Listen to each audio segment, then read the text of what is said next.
Hello guys, आपका स्वागत है हमारे यूट्यूब चैनल स्टडी 15 पर। तो आज हम इंडियन पॉलिटी का एक महत्वपूर्ण टॉपिक करने जा रहे हैं जिसका नाम है संघ एवं उसके राज्य क्षेत्र।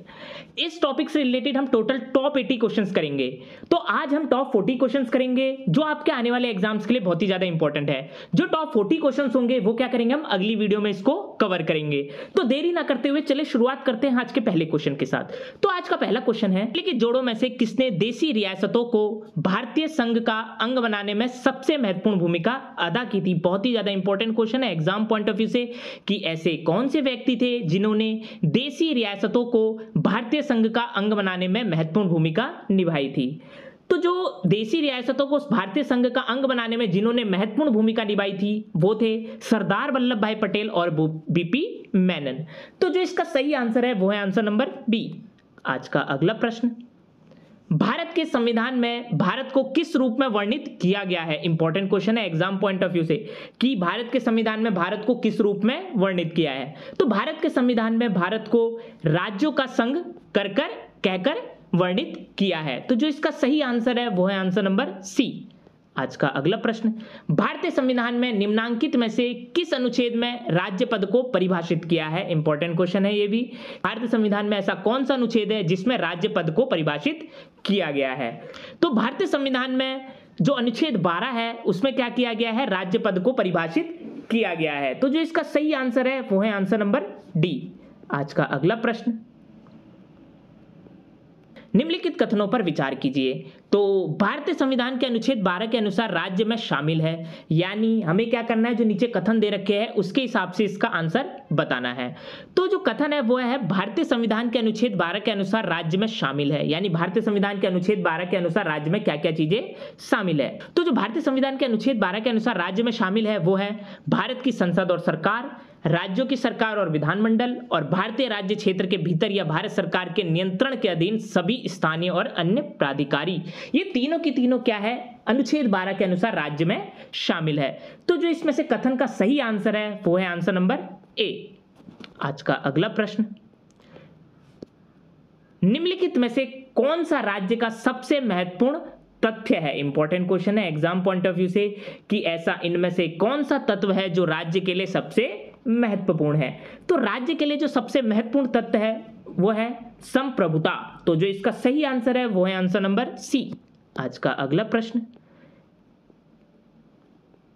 निम्नलिखित में से कौन सी एक भारतीय संघ राज्य पद्धति की विशेषता नहीं है, यानी ऐसा इसमें से कौन सा कथन है जो भारतीय संघ राज्य की विशेषता नहीं बताता है।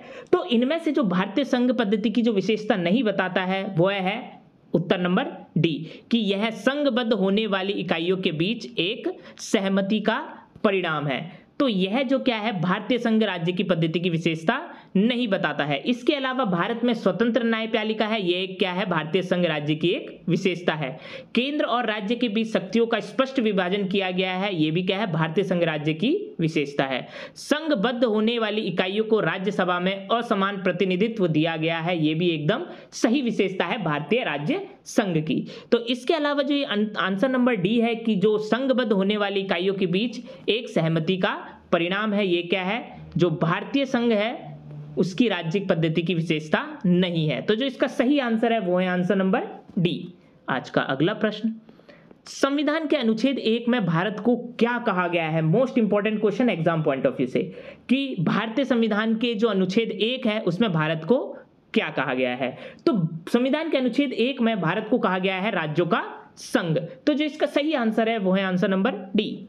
आज का अगला प्रश्न, निम्नलिखित में से किस अनुच्छेद में इंडिया को भारत भी कहा गया है। इंपॉर्टेंट क्वेश्चन है एग्जाम पॉइंट ऑफ व्यू से कि ऐसा कौन सा अनुच्छेद है जिसमें इंडिया को भारत भी कहा गया है। तो जो अनुच्छेद 1 है उसमें क्या कहा गया है, इंडिया को भारत। तो जो इसका सही आंसर है वो है आंसर नंबर ए।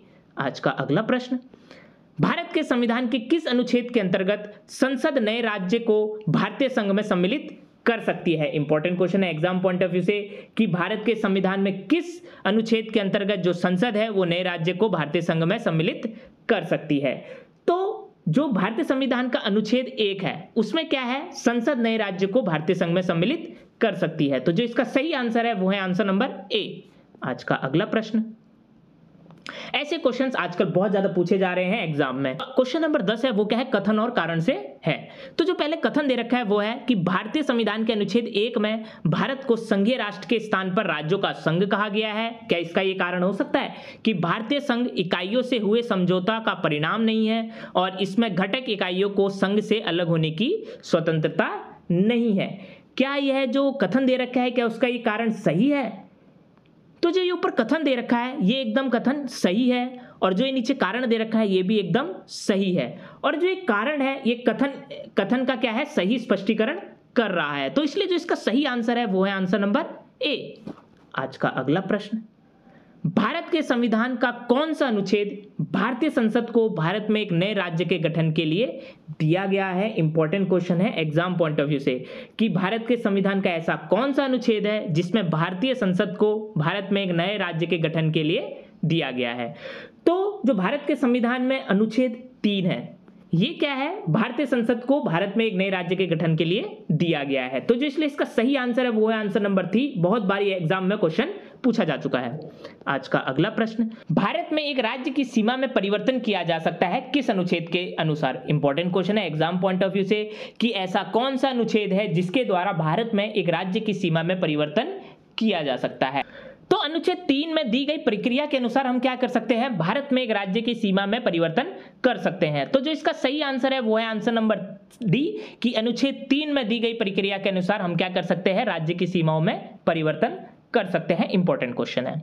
आज का अगला प्रश्न, निम्नलिखित में से कौन एक नए राज्यों के निर्माण के लिए संवैधानिक उपबंध नहीं है? इंपॉर्टेंट क्वेश्चन है कि ऐसा कौन सा है इनमें से जो नए राज्य के निर्माण के लिए संवैधानिक उपबंध नहीं है। तो जो नए राज्य के निर्माण के लिए संवैधानिक उपबंध नहीं है वो है कि एक राज्य संघ राज्य क्षेत्र शामिल कर सकेगा। यह जो उपबंध है वो नए राज्य के निर्माण के लिए संवैधानिक नहीं है। तो जो इसलिए इसका सही आंसर है वो है आंसर नंबर डी। इसके अलावा किसी राज्य का आप क्षेत्र बढ़ा सकते हैं, किसी राज्य का आप क्षेत्र घटा सकते हैं और किसी राज्य का नाम परिवर्तन कर सकते हैं। ये तीनों के तीनों क्या है, एक नए राज्य के निर्माण के लिए संवैधानिक उपबंध है। तो जो इसमें से नहीं है वो है आंसर नंबर डी। आज का अगला प्रश्न, नए प्रदेश के सृजन एवं उसकी सीमा निर्धारण का अधिकार किसे है? इंपॉर्टेंट क्वेश्चन है एग्जाम पॉइंट ऑफ व्यू से कि अगर आपको एक नए प्रदेश का सृजन करना है या उसकी सीमा निर्धारण करनी है तो यह अधिकार किसे दिया गया है? तो हमारी जो भारत की संसद है उसी को क्या दे रखा है, ये अधिकार दे रखा है कि वो एक नए प्रदेश का सृजन और उसकी सीमा का निर्धारण कर सकती है। तो जो इसका सही आंसर है वो है आंसर नंबर ए।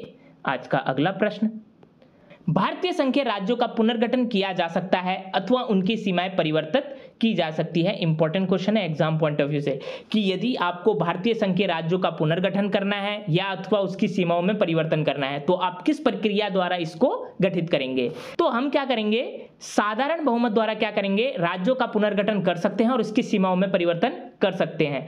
तो जो इसका सही आंसर है वो है आंसर नंबर ए कि संसद द्वारा विधान की सामान्य प्रक्रिया में साधारण बहुमत द्वारा, यानी हम साधारण बहुमत द्वारा क्या कर सकते हैं, राज्यों का पुनर्गठन कर सकते हैं और उसकी सीमाओं में भी परिवर्तन कर सकते हैं। तो जो इसका सही आंसर है वो है आंसर नंबर ए।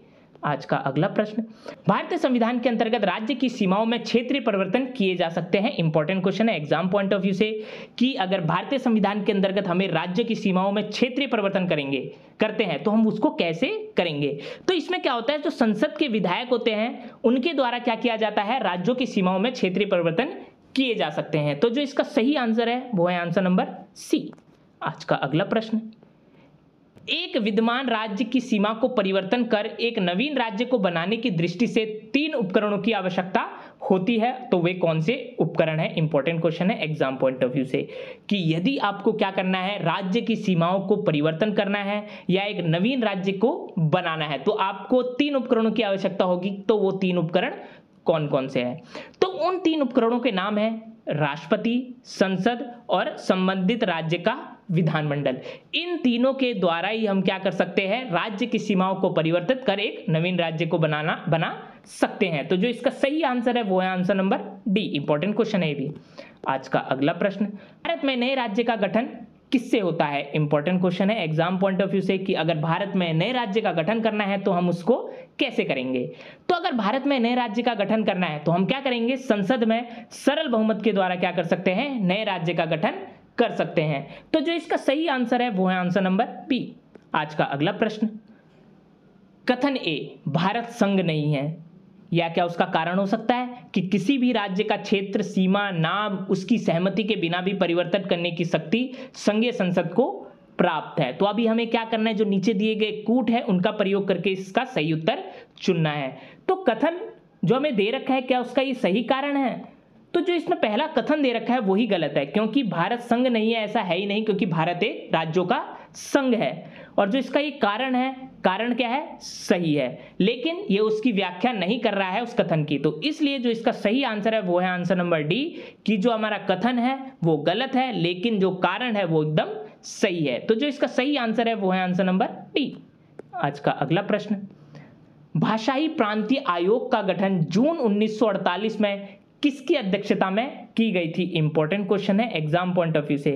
भाषाई प्रांतीय आयोग का गठन जून 1948 में किसकी अध्यक्षता में किया गया था? तो भाषाई प्रांतीय आयोग का जो गठन था वो एस.के. धर के अध्यक्षता में की गई थी। और कब की गई थी? वो की गई थी 1948 में। आज का अगला प्रश्न, दिसंबर 1948 में किस आयोग की रिपोर्ट में यह कहा गया कि भाषा के आधार के बजाय प्रशासनिक संविदा के आधार पर राज्यों का पुनर्गठन हो? इंपॉर्टेंट क्वेश्चन है एग्जाम पॉइंट ऑफ व्यू से, कि दिसंबर 1948 में किस आयोग की रिपोर्ट में यह कहा गया था कि भाषा के आधार के बजाय प्रशासनिक संविदा के आधार पर राज्यों का पुनर्गठन किया जाना चाहिए? तो 1948 में धर आयोग की रिपोर्ट के अनुसार ही यह कहा गया था कि भाषा के आधार के बजाय प्रशासनिक संविदा के आधार पर राज्यों का पुनर्गठन हो। तो जो इसका सही आंसर है वो है आंसर नंबर ए। आज का अगला प्रश्न, भाषाई राज्यों की अवधारणा का पृष्ठांकन किया था? इंपॉर्टेंट क्वेश्चन है एग्जाम पॉइंट ऑफ व्यू से, कि जो की अवधारणा थी वह किसका पृष्ठांकन था? तो जो भाषाई राज्यों की जो अवधारणा का जो पृष्ठांकन था वो था एस.के. धर कमीशन रिपोर्ट। तो जो इसका सही आंसर है वो है आंसर नंबर बी। आज का अगला प्रश्न, निम्न कथनों पर विचार कीजिए और दिए गए कूट की सहायता से बताइए कि इनमें से कौन सा सही है। तो आपको क्या बताना है, नीचे कुछ कथन दे रखे हैं उन पर आपको विचार करना है और बताना है कि कौन सा सही है। तो जो इसमें पहला कथन है वो है कि संविधान में यूनियन ऑफ स्टेट शब्द प्रयुक्त हुआ है क्योंकि भारतीय राज्यों को अलग होने का अधिकार नहीं है। ये एकदम क्या है, सही कथन है। दूसरा जो कथन है, एस.के. धर आयोग ने राज्यों के पुनर्गठन हेतु भाषा के आधार की अपेक्षा प्रशासनिक सुविधा को वरीयता दी थी। ये भी एकदम कथन सही है। पंडित नेहरू, सरदार पटेल और पट्टाभी सीतारामैया की अध्यक्षता में कांग्रेस कमेटी राज्यों के पुनर्गठन में भाषाई आधार के पक्ष में नहीं थी। ये भी एकदम कथन सही है। ये जो तीनों के तीनों कथन है वो एकदम सही है। तो इसलिए इसका जो सही आंसर है वो है आंसर नंबर डी। आज का अगला प्रश्न, स्वतंत्रता के पश्चात भारत में भाषाई आधार पर पुनर्गठन निम्नलिखित में से किस कारणवश प्रारंभ हुआ? इंपॉर्टेंट क्वेश्चन है एग्जाम पॉइंट ऑफ व्यू से। स्वतंत्रता के पश्चात भारत में भाषाई आधार पर पुनर्गठन इनमें से किस कारणवश हुआ? तो स्वतंत्रता के पश्चात भारत में भाषाई आधार पर पुनर्गठन हुआ पी श्री रामालू की मृत्यु के कारणवश। तो जो इसका सही आंसर है वो है आंसर नंबर सी। आज का अगला प्रश्न, निम्नलिखित में से स्वतंत्र भारत का वह सबसे पहला राज्य कौन सा है जो केवल भाषाई आधार पर बनाया गया था? इंपॉर्टेंट क्वेश्चन है एग्जाम पॉइंट ऑफ व्यू से, कि स्वतंत्र भारत का वह पहला कौन सा ऐसा राज्य था जो केवल भाषाई आधार पर बनाया गया था? तो स्वतंत्र भारत का जो आंध्र प्रदेश राज्य था वह पहला राज्य था जो केवल भाषाई आधार पर बनाया गया था। तो इसलिए जो इसका सही आंसर है वो है आंसर नंबर बी। आज का अगला प्रश्न, वंश रिपोर्ट के आधार पर क्रमशः भारत के भाषाई राज्य गठित किया गया था, कि ऐसा कौन सा राज्य था जो सबसे पहले भाषा के आधार पर गठित किया गया था? वो भी किस रिपोर्ट के अनुसार? वंश रिपोर्ट के अनुसार। तो वंश रिपोर्ट के आधार पर जो प्रथमतः भाषा के भाषाई जो राज्य गठित किया गया था वो था आंध्र प्रदेश राज्य, जो किया गया था 1953 में। तो जो इसका सही आंसर है वो है आंसर नंबर ए। आज का अगला प्रश्न, तत्कालीन मद्रास प्रांत के भाषाई पुनर्गठन के बाद एक अलग आंध्र राज्य का गठन किस वर्ष किया गया? तो इंपॉर्टेंट क्वेश्चन है एग्जाम पॉइंट ऑफ व्यू से, कि जो भाषाई आधार पर आंध्र प्रदेश का गठन किया गया था वह किस वर्ष किया गया था? तो 1953 में ही क्या किया गया था? आंध्र प्रदेश को एक भाषा के आधार पर राज्य गठन किया गया था। तो जो इसका जो सही आंसर है वो है आंसर नंबर ए। आज का अगला प्रश्न,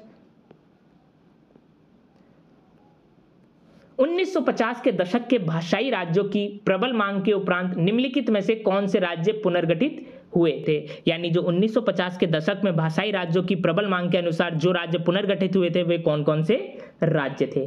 तो भाषाई राज्यों की प्रबल मांग के उपरांत जो राज्य पुनर्गठित हुए थे वो थे महाराष्ट्र और आंध्र प्रदेश। इसलिए जो इसका सही आंसर है वो है आंसर नंबर सी कि जो महाराष्ट्र और आंध्र प्रदेश ऐसे राज्य थे भाषाई राज्यों की प्रबल मांग के उपरांत राज्य पुनर्गठित हुए थे। आज का अगला प्रश्न, भाषा के आधार पर राज्यों के गठन हेतु राज्य पुनर्गठन आयोग की स्थापना कब की गई थी। इंपॉर्टेंट क्वेश्चन है एग्जाम पॉइंट ऑफ व्यू से कि भाषा के आधार पर राज्यों के गठन के लिए राज्य पुनर्गठन आयोग की स्थापना की गई थी, तो वह कब की गई थी। भाषा के आधार पर राज्यों के गठन हेतु राज्य पुनर्गठन का आयोग किया गया था 1953 में। तो जो इसका सही आंसर है वो है आंसर नंबर बी। आज का अगला प्रश्न, राज्य पुनर्गठन आयोग का अध्यक्ष कौन था। इंपॉर्टेंट क्वेश्चन है कि जो राज्य पुनर्गठन आयोग था उसका अध्यक्ष कौन था। जो राज्य पुनर्गठन आयोग का अध्यक्ष था वो थे फजल अली। तो राज्य पुनर्गठन आयोग का जो स्थापना हुई थी वो कब हुई थी, वो की गई थी 1953 में, और इसके अध्यक्ष कौन थे, तो वो थे फजल अली। तो जो इसका सही आंसर है वो है आंसर नंबर ए। आज का अगला प्रश्न, राज्य पुनर्गठन आयोग की रिपोर्ट कब लागू की गई थी। इंपॉर्टेंट क्वेश्चन है एग्जाम पॉइंट ऑफ व्यू से कि जो राज्य पुनर्गठन आयोग है उसकी रिपोर्ट कब लागू की गई थी। तो जो राज्य पुनर्गठन आयोग है उसकी रिपोर्ट लागू की गई थी 1 नवंबर 1956 में। तो जो इसका सही आंसर है वो है आंसर नंबर ए। आज का अगला प्रश्न, राज्य पुनर्गठन आयोग की सिफारिशों के अनुसार भारतीय राज्यों का व्यापक पुनर्गठन कब पूरा किया गया। इंपॉर्टेंट क्वेश्चन है एग्जाम पॉइंट ऑफ व्यू से कि राज्य पुनर्गठन आयोग की सिफारिशों के अनुसार जो भारतीय राज्यों का व्यापक पुनर्गठन था वह कब पूरा किया गया था। तो जो राज्य पुनर्गठन आयोग की सिफारिश के अनुसार जो भारतीय राज्यों का व्यापक पुनर्गठन किया गया था वो किया गया था 1956 ईस्वी में। तो जो इसका सही आंसर है वो है आंसर नंबर सी। आज का अगला प्रश्न, भारत की संसद ने 1956 में राज्य पुनर्गठन अधिनियम किसका सृजन करने के लिए पारित किया था। इंपॉर्टेंट क्वेश्चन है एग्जाम पॉइंट ऑफ व्यू से। तो जो भारत की संसद ने 1956 में राज्य पुनर्गठन जो अधिनियम था वो 14 राज्य और 6 संघ राज्य क्षेत्र सृजन करने के लिए पारित किया था। तो जो इसका सही आंसर है वो है आंसर नंबर सी। आज का अगला प्रश्न, किस वर्ष में भाषाई आधार पर राज्यों का पुनर्गठन किया गया था। इंपॉर्टेंट क्वेश्चन है एग्जाम पॉइंट ऑफ व्यू से कि किस वर्ष भाषाई आधार पर राज्यों का पुनर्गठन किया गया था। तो जो 1956 वर्ष था उस समय भाषाई आधार पर राज्यों का पुनर्गठन किया गया था। तो इसलिए इसका सही जो आंसर है वो है आंसर नंबर डी। आज का अगला प्रश्न, मध्य प्रदेश राज्य का गठन कब हुआ था। इंपॉर्टेंट क्वेश्चन है एग्जाम पॉइंट ऑफ व्यू से कि जो मध्य प्रदेश राज्य है उसका गठन कब हुआ था। तो जो मध्य प्रदेश था उसका जो गठन हुआ था वो किया गया था 1 नवंबर 1956 में। तो इसलिए इसका जो सही आंसर है वो है आंसर नंबर ए। आज का अगला प्रश्न, बंबई प्रांत को गुजरात एवं महाराष्ट्र में विभाजित कब किया गया था। इंपॉर्टेंट क्वेश्चन है ये भी कि बंबई प्रांत को गुजरात एवं महाराष्ट्र में कब विभाजित किया गया था। तो बंबई प्रांत को गुजरात एवं महाराष्ट्र में विभाजित किया गया था 1960 में। तो इसलिए इसका जो सही आंसर है वो है आंसर नंबर बी। आज का अगला प्रश्न, भारतीय संघ के सह राज्य के रूप में प्रथम प्रवेश पाने वाला राज्य कौन सा था। इंपॉर्टेंट क्वेश्चन है एग्जाम पॉइंट ऑफ व्यू से कि भारतीय संघ के सह राज्य के रूप में प्रथम प्रवेश पाने वाला राज्य कौन सा था। तो भारतीय संघ के सह राज्य के रूप में जो प्रथम प्रवेश पाने वाला राज्य था उसका नाम था सिक्किम। तो इसलिए जो इसका सही आंसर है वो है आंसर नंबर ए। आज का अगला प्रश्न, किस संवैधानिक संशोधन के अंतर्गत सिक्किम को भारत का एक सह राज्य बनाया गया था। इंपॉर्टेंट क्वेश्चन है एग्जाम पॉइंट ऑफ व्यू से कि किस संवैधानिक संशोधन के अंतर्गत ही सिक्किम को भारत का एक सह राज्य बनाया गया था। तो जो 35वां संवैधानिक संशोधन था उसी के अंतर्गत सिक्किम को भारत का एक सह राज्य बनाया गया था। तो इसलिए इसका जो सही आंसर है वो है आंसर नंबर बी कि 35वें संवैधानिक संशोधन के अंतर्गत सिक्किम को भारत का सह राज्य बनाया गया था। आज का अगला प्रश्न, निम्न में से एक भारत संघ का सह राज्य था और बाद में पूरा राज्य बन गया। इंपॉर्टेंट क्वेश्चन है एग्जाम पॉइंट ऑफ व्यू से कि निम्न में से ऐसा कौन सा संघ था जो पहले सह राज्य था फिर बाद में यह पूर्ण राज्य बन गया। तो जो ये सिक्किम राज्य था वो पहले क्या था, भारत संघ का एक सह राज्य था और बाद में एक पूरा राज्य बन गया था। तो इसका जो सही आंसर है वो है आंसर नंबर डी। और सिक्किम को जो पूर्ण राज्य का दर्जा था वो कब मिला था, वो मिला था 1975 में। तो तो 1975 में ही जो सिक्किम था उसको पूर्ण राज्य का दर्जा मिला था। आज का अगला प्रश्न, निम्नलिखित में से किस वर्ष सिक्किम को राज्य का दर्जा दिया गया था? Important question. अभी हम बात कर रहे थे सिक्किम से रिलेटेड कि सिक्किम को जो पूर्ण राज्य का दर्जा था वो कब मिला था, तो जो सिक्किम था उसको पूर्ण राज्य का दर्जा मिला था 1975 में। इसलिए इसका जो सही आंसर है वो है आंसर नंबर ए। तो ये थे आज के टॉप 40 क्वेश्चंस जो आपके आने वाले एग्जाम्स के लिए बहुत ही ज्यादा इंपॉर्टेंट थे। तो हम क्या करेंगे, इस टॉपिक से रिलेटेड टॉप 80 क्वेश्चंस करेंगे। तो टॉप 40 क्वेश्चंस आज हमने कर लिए हैं। जो टॉप 40 क्वेश्चंस हैं हम इसके अगले वीडियो में करेंगे। तो अगर ये वीडियो आपको अच्छी लगी तो जाकर हमारे चैनल को सब्सक्राइब करिए और लाइक के बटन को दबाना ना भूलिएगा। तो चलिए मिलते हैं अगले वीडियो के साथ।